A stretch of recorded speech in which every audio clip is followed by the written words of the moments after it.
Vous écoutez RMC, RMC, le cri du cœur du Super Moscato Show. Si jamais vous l'aviez oublié, ça approche la revanche. C'est le 21 décembre à Riyad.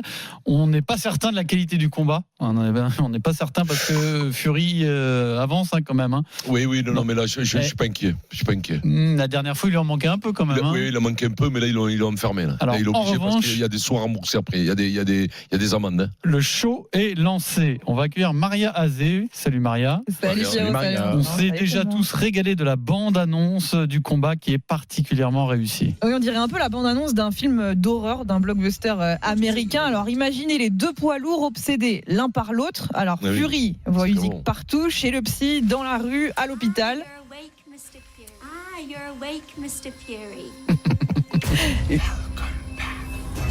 Usyk voit Fury partout, au supermarché, dans son taxi.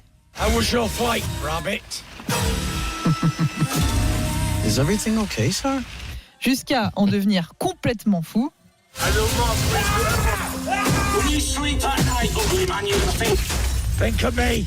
I'm gonna punch your face in. Shut up! Les deux hommes finissent par se téléphoner pour régler le problème. We need to end this. I'm gonna end you. Il faut que ça se termine, dit Usyk. C'est moi qui vais te terminer, répond Fury. Alors, qui terminera l'autre? Réponse le 21 décembre en Arabie Saoudite. Ce qui est génial, c'est qu'ils ont accepté de jouer ce rôle alors que jamais les boxeurs ne montrent un quelconque signe de faiblesse avant les combats. Parce que là, l'un comme l'autre joue un rôle où ils sont parano. Ils sont dans une position de faiblesse, ils ont peur de l'adversaire. Alors que normalement, tu joues les gros bras, puis alors surtout dans ces catégories-là. Puis je pense pas qu'ils aient vraiment peur de l'un de l'autre. Attention, je pense que Fury a dû entraîner Usyk parce que Usyk, il a compris. Usyk, il est quand même, c'est un slave, c'est un Ukrainien, il est plus sérieux, il est plus sérieux et tout. Mais je pense que l'autre, il est quand même, il est plein de conneries. Il a envie de jouer à la comédie. D'ailleurs, il le fait, il chante et tout. Il est incroyable. Il va finir au cinéma. Incroyable. Ouais, bah ça c'est sûr. Il va finir. Je pense qu'on le verra. Il finira. Le Fury Show. Ouais, le Fury Show, un truc comme ça. Et puis plein de conneries qui arriveront dans la vie. Je pense qu'il aura 20, 30 ans. Ça sera parsemé de quelques petites interventions. Là, ça peut se finir. Des mobiles, ouais. Scénario, hein. Ouais, et donc il a dû entraîner Usyk et c'est génial parce que les deux sont bons. En plus, il a une voix. Fury, il a une voix incroyable, la voix un peu cassée, ça fait vraiment acteur américain. C'est très très bon. Non, les deux sont été. Et puis la bande annonce, c'est la première qu'on voit comme ça.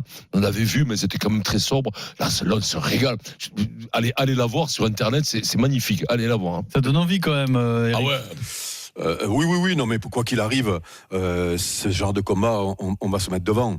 Voilà, on va se mettre devant parce que là, c'est de la vraie boxe. C'est pas ce qu'on a vu dernièrement. Enfin, ce que vous avez vu, parce que moi, je l'ai pas regardé. Tyson. Bah oui, c'est. Non, mais c'est autre chose. C'est autre chose. Mais non. C'est du spectacle. Les gars, mais justement, il faut pas se mettre devant, sinon ils vont nous faire le combat des mecs là, des influenceurs. Et nous, on va. Non, il faut pas regarder. Il faut pas regarder. Vous faites du mal à la boxe en regardant ça. Tu veux nous dire ce qu'on doit regarder maintenant? Oui, bien sûr que je dois. C'est du totalitarisme de télévision. De regardage. Je vais devenir votre professeur de regardage parce que quand je suis pas là, vous faites n'importe quoi là, les petits. Donc on va regarder ça. C'est bien qu'ils fassent monter la sauce de manière très intelligente, mais on sait très bien, quoi qu'il arrive, que ce sera du haut niveau et que ce sera malgré tout incertain parce que Usyk, même s'il a beaucoup de talent, il est toujours plus léger que l'autre et l'autre sur un coup il peut le coucher. Surtout s'il s'est mis à bosser parce que Vincent nous le dit tout le temps, il nous dit c'est le plus fort. Donc voilà, s'il est revanchard, qu'il a vraiment bossé, voilà, là, ça va nous donner. Là, je suis, Eric, excuse-moi de te couper. Les deux, techniquement, c'est les deux plus forts. C'est très équilibré. Usyk est très très fort techniquement. Et alors, l'autre, c'est Mohamed Ali. Après, ça dépend de sa santé. Mais quand même, il se présente dans ce genre de truc toujours en forme. Il se présente toujours en forme. Il enferme, il est tout le temps en bourre. Je te dis, je ne sais pas qui va gagner. Si j'avais une pièce à mettre, je mettrais au point, je dis bien, sur Tyson Fury. C'était Usyk qui avait gagné au point le premier combat. Mais non, moi je suis content parce que ça fait toujours du bien de voir des énormes combats de poids lourds. Celui-là, on l'attend. Quand je vois les sommes, c'est 190 millions de bourses à se partager en deux. 114. Ils sont à égalité sur le partage. 114 Usyk, 76 pour Fury. 114 Usyk. C'est bien Usyk. Il doit être énervé. L'autre, il y a 2 ans, il était en Ukraine, quoi, lourd léger. T'as compris que ça a dû lui changer la vie. Mais quand je vois ces montants-là, je peux pas m'empêcher. Il y a toujours une petite voix derrière qui me dit il va y avoir une belle. Il va y avoir une baie en fait. Quand tu soupçonnes quelque chose ou quoi? C'est trop juste. Non, tu peux pas la calculer. Non, mais c'est surtout que Usyk, s'il gagne encore, il aura un adversaire qui fera saliver aussi, quoi qu'il arrive. Non, qui Eh ben, tu auras le Londonien qui reviendra.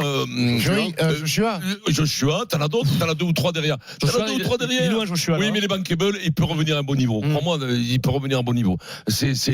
Voilà, il a un peu la mâchoire un peu en verre, mais il peut revenir à un haut niveau.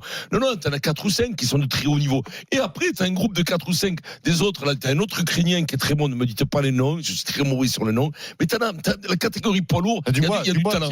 T'as Dubois, bien sûr. Oui, il en a moins, mais t'as du monde en poids lourd. T'en as 7, 8 qui sont de très bon niveau. C'est quand même intéressant. Mais toi, t'es certain du résultat. Tu t'as pas peur que Usyk soit plus fort que Fury et qu'il n'y ait pas de... Non, parce que l'autre quand même... Alors le Daiger, il est très technique, il prend les coups, Usyk, c'est un mec costaud, quoi. C'est un mec dur et tout. De toute façon, tu peux pas monter de lourd léger si t'as pas déjà une grosse capacité à prendre des coups. Tu vois, parce qu'il fait 100 kilos ou 102 kilos maximum. L'autre, il va être de 115, 118, voire 120, facile. Et donc, il va rentrer, mais ça va être dur. L'autre, il a une allonge de 2m10, 2m15. Il sait le faire. Oui, il sait le faire.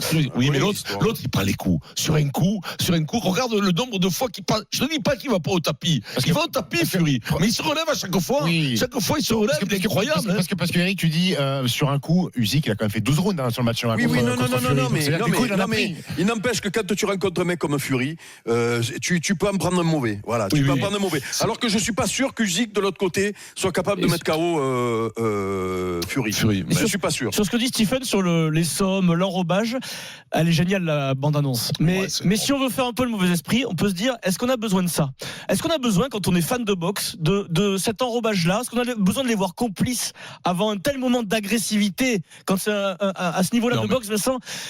C'est ça qui, comme Stephen, moi j'ai peur du pchit. Que le combat finalement soit moyen et que ce soit plus qu'on ait plus admiré la bande-annonce que le combat. Dis-moi, sur les derniers matchs de Fury, lesquels t'ont déçu? Ok. Non mais j'ai peur de ça. J'ai peur de ça à un moment. Tu n'as pas de garantie. Une finale de la Coupe du Monde de foot ou de rugby, t'es pas sûr que ça va être un grand match. T'es sûr de rien. Oui, mais à la finale, on voit pas Messi et Mbappé se téléphoner en disant alors mon poulet.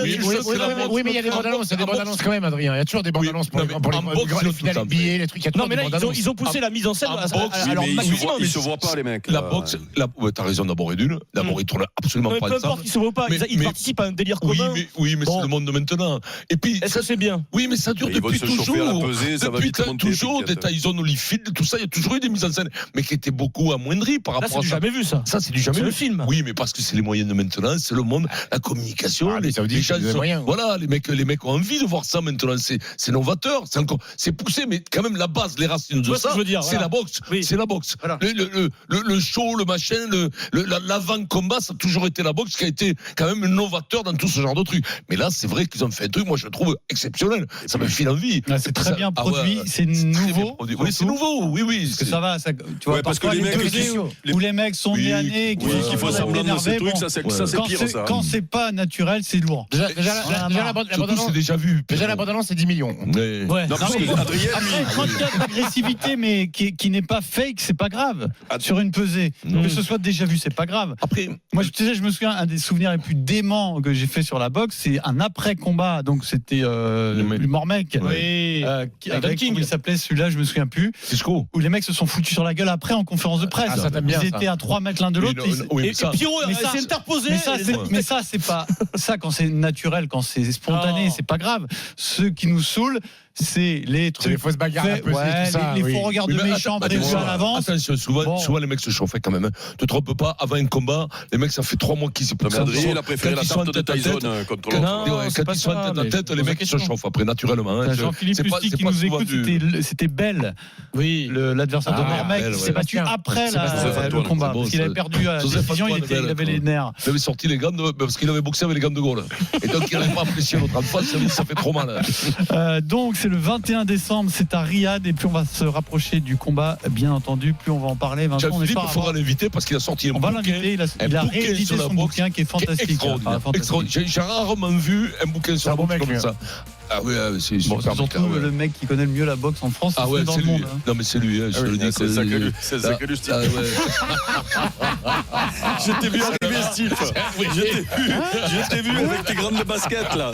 O'Neill Bell, il s'appelle. O'Neill Bell.